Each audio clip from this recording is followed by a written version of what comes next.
our final phase for our four phases of what a computer can actually do is what is known as storage. Now, I am going to, I think, necessarily squint away at a lot of the things that I know are really happening internally in a computer. It's just that if we squint away some of the complexity here, I can live with you guys knowing just the broad stroke stuff.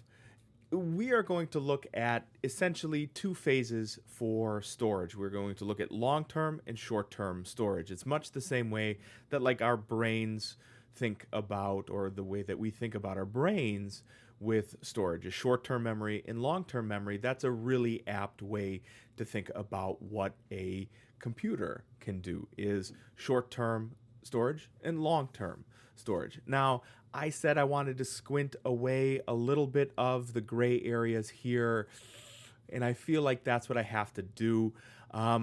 Each one of those processors does have a very small, or potentially a not very small, amount of storage baked into it. The video I keep referring to, and again, I know that this video is going to be of an Apple based processor, and I know that you think that that's never going to be what an Intel or an AMD processor is doing. And what I'll tell you is that's exactly the same thing that this video that we have here at the next session. It's from Engadget, I believe. It's done very, very well. They have an art department that I do not. And you can really see what's happening inside of a computer. And I think it's really wonderfully descriptive of all of these magical bits that we never get to see.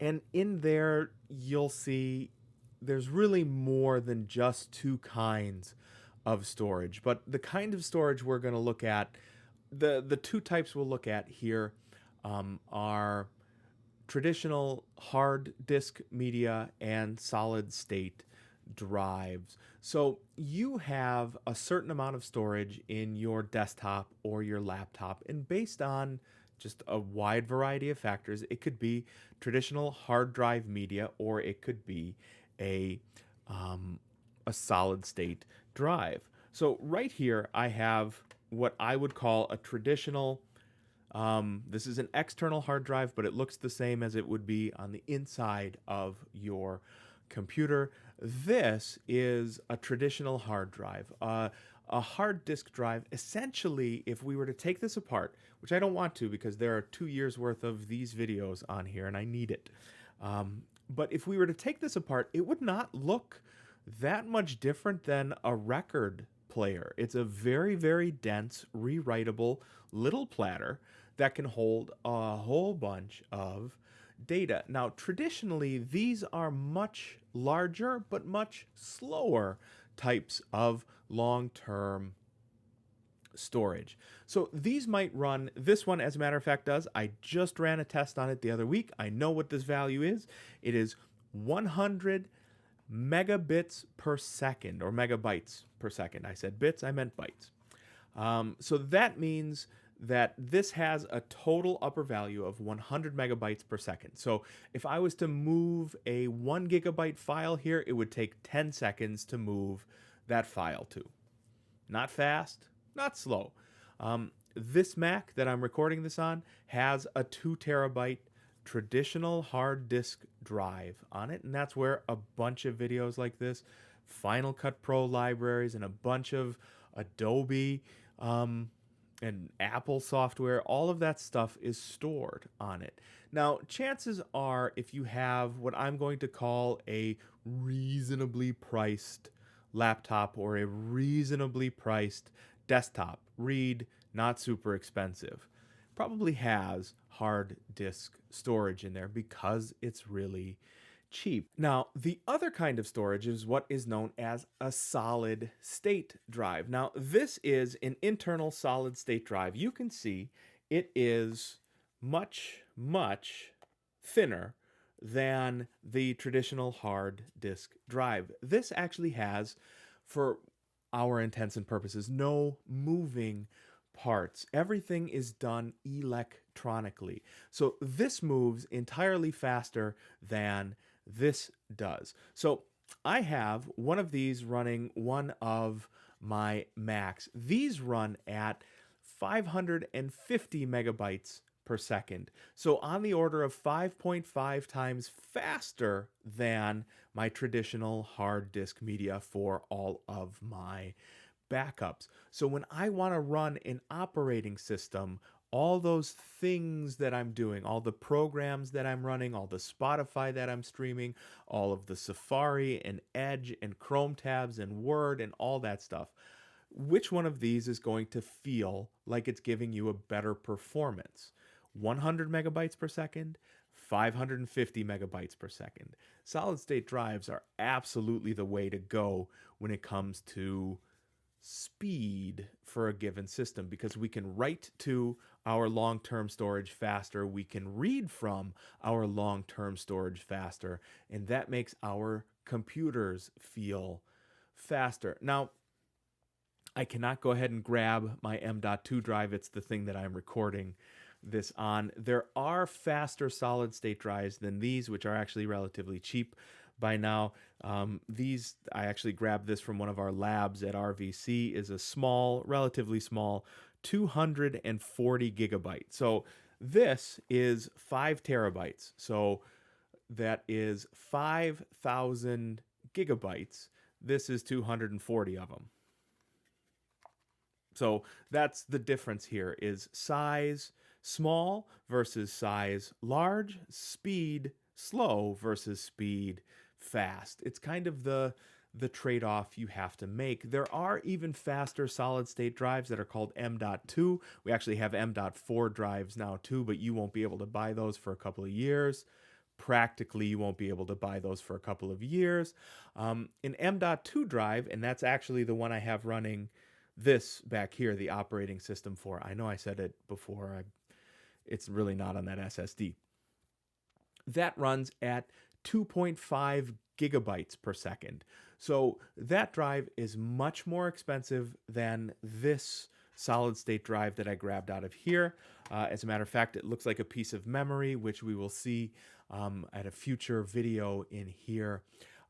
But it runs completely faster than everything else. And honestly, it is connected via a USB-C here on my iMac. This is a 2017 iMac, which is getting a little long in the tooth, but it makes boot up go from over 2 minutes to the desktop with all my Adobe and all of my Apple applications, Mail and Outlook and Safari and Chrome and all that stuff. All of those open. It takes 2 minutes and 40 some odd seconds. On the M.2 drive, it takes like 18 seconds.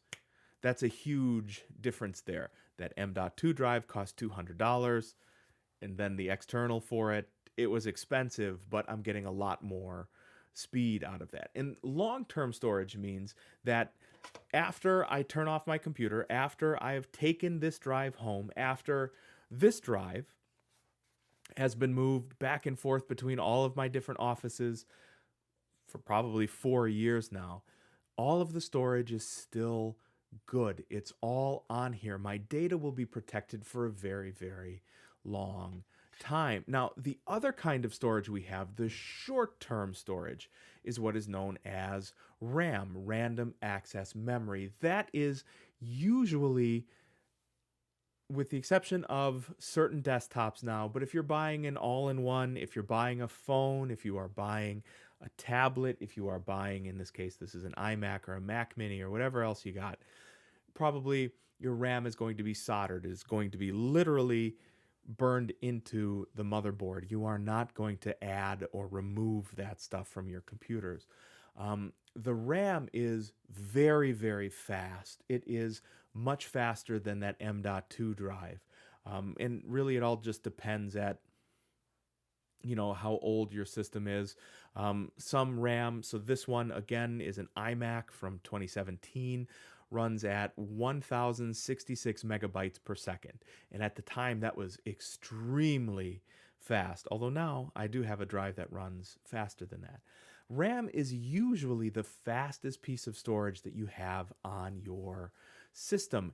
And it is meant to be used fast and for something brief, and then to be overwritten with something that's needed quickly and briefly. And then that is going to be overwritten again and again and again and again. So that's why it's called random access. You're using it, you're using it, you're using it, you're losing it, you're using it.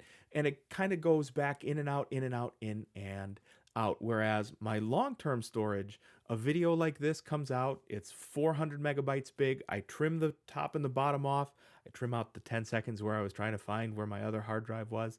And that's it, right? It's not going to go bigger, smaller, bigger, smaller, bigger, smaller. We're really just going to leave the file be.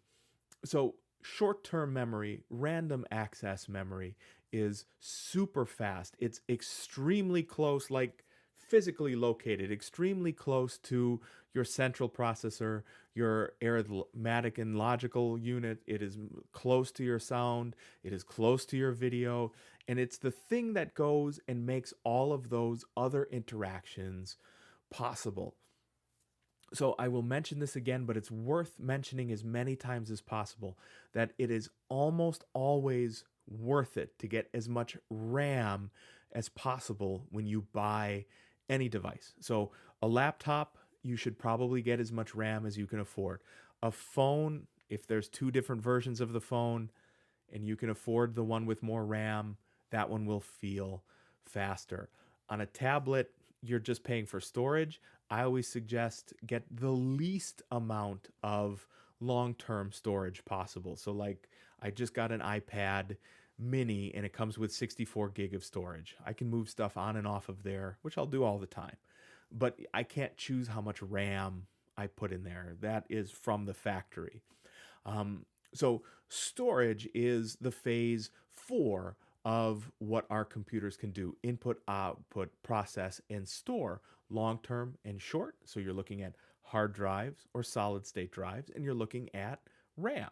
And again, of all those miracles that we think a computer can do, our phone knows, to tell me before I even leave for work what the traffic is going to be on my way to work. It knows my schedule better than my family does. My phone knows that. My desktop here knows, oh, it's getting light or dark in my office, so it adjusts the blue light based on that. Those things all seem a little bit like magic, but at the end of the day, those are decisions based on 4 components: input, output, process, and store. And that is all a computer essentially boils down to.